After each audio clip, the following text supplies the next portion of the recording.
Who here watches TV? Pretty simple question, obvious answer, right? Everybody watches TV. I do meet people that tell me they don't, but I don't believe them because usually that statement is followed by something like, but I just watched Breaking Bad on Netflix, or I just marathoned Heated Rivalry on HBO Max. Hate to break it to them, that's TV too. To be fair, television conjures a lot of images because it's changed a lot in the last 5 years. The thing that hasn't changed is that TV has a low barrier to entry, making it an extremely intimate and accessible medium. What this means is it lends itself to connection. Who doesn't love sharing their favorite show with their friends or discovering someone else's over a weekend, or if you're seated next to a stranger on a flight and both discover that you love 30 Rock, you can talk for hours, right? The familiarity of shared impatience at waiting for the next season to arrive. Because for the most part, TV happens over time. Traditionally, you invite these people into your living room or your bedroom for week after week, year after year, for hours on end. That's what I mean by intimate. And what transpires is a relationship. And the ebbs and flows that happen through this incredibly special medium are profound and beautiful and mirror other relationships in your life. You know these people. You go places with them and you get mad at them and you forgive them when everything goes off the rails for an episode or a season. We all know the Friday Night Lights episode where Landry kills a guy and we just don't talk about it. I'm not here to say anything negative about movies, but they can't do what TV does simply by the nature of time and location. TV requires commitment and investment. And in that, it means you are connected more deeply and therefore innately more open to being changed by it, and then connect to others by sharing it. Because of that, TV has power. It can break barriers not only because it's familiar, but because it has the ability to jump in and out of multiple storylines and plots, or showcase a variety of characters in ways that film simply cannot. It reaches more viewers over a longer period of time in the comfort of their home. Those viewers are open to feeling and accepting in certain unique ways. For example, I Love Lucy, which premiered 75 years ago, had the first interracial couple on TV. The Ricardos, a lovable zany redhead and the Cuban band leader, combined that with 75% of Americans watching it week after week, and it had a major impact on the US relations with Cuba. Will and Grace, the #1 comedy at the time, think what it and Modern Family did for the LGBT community. Simply by existing week after week, it had the ability to change preconceived notions. The Harvard Alcohol Project coined the term designated driver in the late 80s and partnered with Cheers to integrate the phrase into a variety of storylines and characters. And in turn, it impacted a downturn in drunk driving in America, with alcohol-related fatalities dropping 25% over 4 years. Parks and Recreation introduced a new holiday, Galentine's Day, which has come to stand on its own to celebrate female friendships. And believe it or not, President Ronald Reagan credited ABC's The Day After with shifting his views and later his policies on nuclear war. Like I said, TV has power. And by challenging your beliefs while simultaneously providing comfort, it can expand your identity. That is what a relationship is. That is what builds community. And I have spent my life watching TV and building community. I believe both are intrinsically intertwined, and I've come to approach both as relationships. What I mean by that is both TV and community require your investment to get the biggest impact. Like any relationship, at times they are inconvenient, but in that, you get the biggest payoffs. I'll explain. When I was younger, one of my strongest memories was watching television shows with my mom. First, it was Sisters, her show. Later, Buffy the Vampire Slayer and Gilmore Girls, my shows. When I was a teenager, at that time, it was extremely difficult for me to share anything about myself and my day. But it was sitting next to one another without the pressure to talk, watching these characters experience life's challenges, winning and losing, that deepened our relationship and allowed us to open up about things From dating to college, dreams and fears, traveling, this opened the door to conversations we couldn't otherwise have. It was these conversations that happened over time that led me to discover that TV may appear to be a solitary activity, but in reality, it's meant to be shared. This convinced me that TV deserved what film and music had thousands of across the country, a festival. I co-founded a one-of-a-kind TV festival in Austin as a place to come together and have conversations about your favorite shows with your mom, or your friend, or a stranger, or the person who created it, and in doing so, discover something new. TV was built for connection, and it deserved an in-person community to celebrate it. At this time, almost 15 years ago, TV was still a little bit of a redheaded stepchild to film. Film folks went to Sundance and sat front row at the Golden Globes, while TV didn't have a festival and had to sit at the back of the Globes ballroom and take a very long walk to the stage when their category was called. All the while, TV continued to be seen as a step down for a TV director or actor.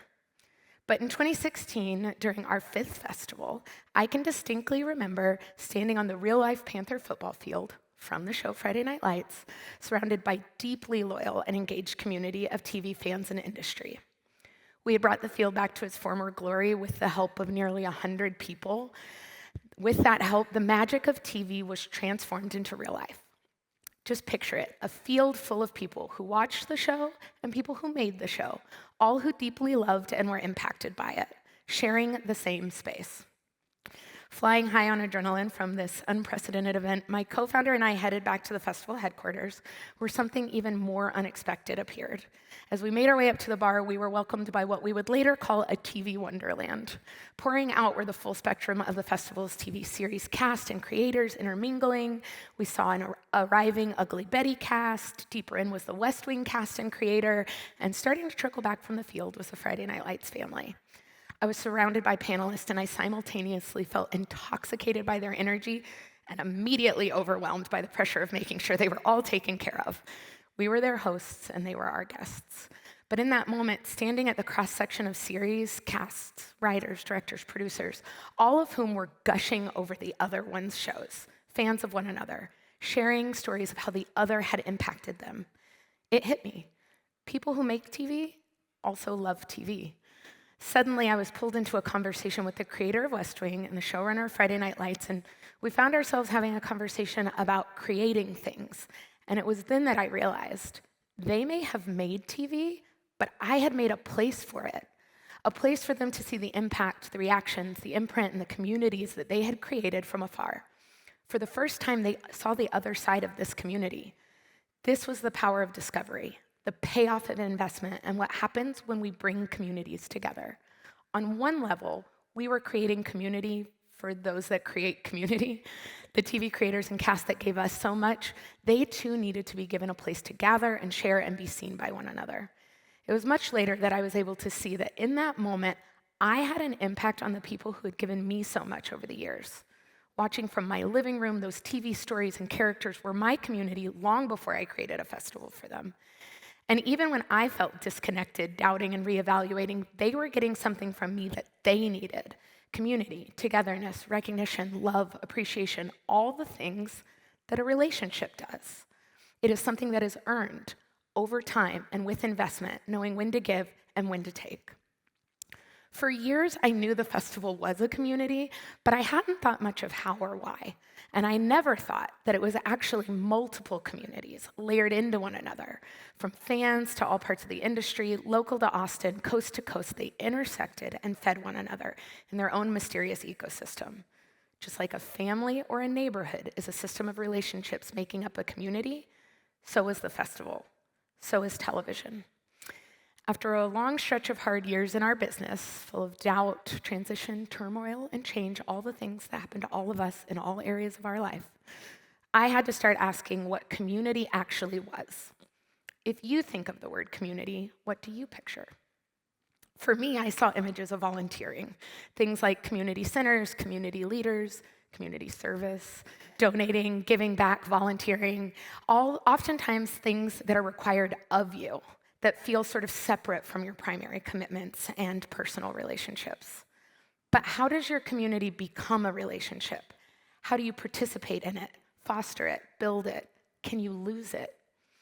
The textbook definition of community is a feeling of fellowship with others as a result of sharing common attitudes, interests, and goals. That's part of a relationship, right? Starting on shared ground. But my definition includes more. If it's a relationship, it brings me back to those elements of TV that are both comforting and challenging. A place or group that recharges and energizes you. A safe place to land after a hard day, to let your guard down. Over time, it builds trust and in turn opens us up to growing and changing. But on the other side, it's challenging you. You have to be willing to be inconvenienced. It's not always about what you need or what you can get out of it in that exact moment. Being open to being uncomfortable, pushing to act or think differently, but also challenging others and holding them accountable. Can you have a friendship that you never show up for? No. The same is true for community. But I also thought about what it isn't. It is not one-sided or transactional, meaning it's not there to serve you just because you're owed or paid for it. It isn't, I gave you this, you owe me that. You may go through times where there's imbalance, you supporting it versus it supporting you, but if it's real and authentic, then you're able to identify what you need and what you can give. In the end, as I connect these ideas of relationships and communities, I have to think that in actuality, your community is everything. It's all around you. In both my personal and professional life, it's been called a lot of things. When I was starting out in the entertainment industry, I was told your relationships are everything. That's how you will get somewhere. Build them. They will lead to your next job. Now we call it networking. But over time, networking has come to have a negative connotation. It is what feels transactional, one-sided, and self-serving. You go to networking events to get something out of them. Is the entry point ever, do we have something in common? Do we value the same things? Could we build something together? How can I help you? Has this been earned? All of those are questions I ask when I meet someone to see if we can have a relationship, if they can be a part of my community. It's all the same, a community, a relationship, a network. As I share this with you and honestly discover some of it for the first time, I think the takeaway is that you have to invest in your relationships, your community, and your television shows. You have to be open to them comforting you and you supporting them. And in turn, you have to be willing to be challenged by them and to challenge them right back to evolve and grow together. Without this willingness, these observations, and this openness to community relationships and the stories of your favorite TV shows, without this commitment, you're at risk of losing them. Your TV show will be canceled and your friendships will end. Some of these are going to happen anyway. In fact, I can guarantee that they will. But in this world that we live in, there's just not much we can control. So we have to be committed to them while we can. We have to opt in and ultimately accept that there are some that will last a full series, some only a season, and some merely a single episode. But in that, it doesn't mean that they aren't worth the time that you spend with them. If you do this, if you commit in these ways and treat your community, your TV show, a festival, a friendship, like any other important relationship in your life, no matter the duration, then it will be meaningful and impactful, no matter how long it lasts.